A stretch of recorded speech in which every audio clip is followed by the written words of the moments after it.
Dissolve होता है। लेकिन देखिए प्रकाश में क्या है कि व्यक्ति को जो चीज़ सीखनी होती है, हर चीज़ की रिस्पॉन्सिबिलिटी खुद लेना।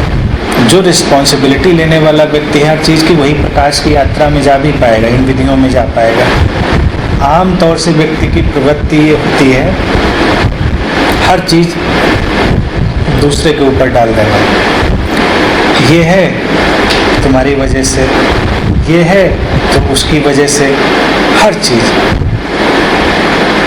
पहले तो नकारात्मक चीज़ें, फिर सकारात्मक भी। तुम प्रसन्न हो तो इस वजह से, तुम्हारे अंदर कुछ अच्छी बात है तो उसके भी सारी वजह हैं। तो इसमें क्या है, तो हमेशा अपने से बाहर भागे हुए। प्रकाश तुमको हर चीज़ का साफ साफ दर्शन करा रहा है कि तुम्हारे अपने ही अंदर है, बाहर कहीं नहीं है। तुमने केवल बाहर उसको अपने से बचने के लिए बना लिया है। कोई कहता है कि तुम्हारी उदासी से मुझे फ़र्क पड़ता है। कोई फ़र्क नहीं पड़ता। तुम उदास हो तो दूसरे की उदासी भी तुम्हें उदास कर जाएगी। तुम कभी कभी प्रसन्न होते हो तो कोई फ़र्क नहीं पड़ता, वो क्लाउड तुम्हें नहीं पकड़ता। कभी कभी तुम प्रसन्न हो तो दूसरे की प्रसन्नता में भी प्रसन्न हो जाते हो। नहीं प्रसन्न हो तो नहीं हो पाते। जब सेलिब्रेट करते हो तो अगर सारे प्रसन्न लोग इकट्ठे हो जाएं तो शेयर कर पाते हैं। तुम अपने ही भाव का विस्तार दे रहे हो। कोई अपनी दुख भरी कहानी तुम्हें सुना रहा है, तुम रोने लगते हो। दूसरा भी सोचता है कि तुम कितना दुखी हो रहे हो उसकी बात सुनकर। तुम बिल्कुल दुखी नहीं हो रहे हो, तुम्हें कुछ अपना याद आ गया है, तुम अपनी बात याद करके रोने लग पड़े हो। या तुम्हारे अंदर रोना दबा हुआ था इसलिए तुम रोने लग गए हो। दूसरा बिल्कुल भी कारण नहीं। तब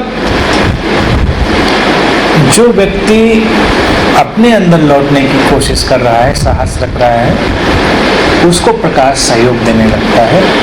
और एक दिन जो एबिस की बात करूँ, ये हो सकता है कभी कभी स्थितियाँ ऐसी हों कि वो ऐसी भयावह स्थिति को देखे कि मैं एक ऐसे कगार पे खड़ा हूँ जहाँ से सारी चीज़ें समाप्त हो सकती हैं। लेकिन क्या समाप्त होगा? सारी स्यूडो आइडेंटिटी। रोशनी बढ़ेगी तो एक दिन ये भी दिखाई देगा कि सब कुछ तो हमने स्यूडो क्रिएट किया था। तुम्हारा नाम स्यूडो, तुम्हारी आइडेंटिटी स्यूडो, सब कुछ स्यूडो। तुम्हारे पर्पज स्यूडो हैं। जैसे कोई कुछ होने का सपना देख रहा है, उसका लक्ष्य बन गया। कभी लोगों के पास जब होने की बात नहीं रह जाती या पूरी हो जाती तो कुछ भी लक्ष्य बनाते हैं। गाना सीखेंगे, नृत्य सीखेंगे, ये अल्टरनेटिव पर्पज़ है। कुछ नहीं है तो यही पर्पज़ बना लो। सत्संग करेंगे, ये भी एक पर्पज़ हो गया।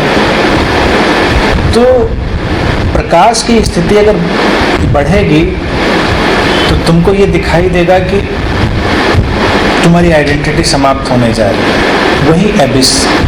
लेकिन जब वो आइडेंटिटी समाप्त होगी तो रियल आइडेंटिटी इमर्ज होगी, और उस रियल आइडेंटिटी का इमर्ज होना ही एनलाइटनमेंट। ठीक है, आज के लिए इतना ही।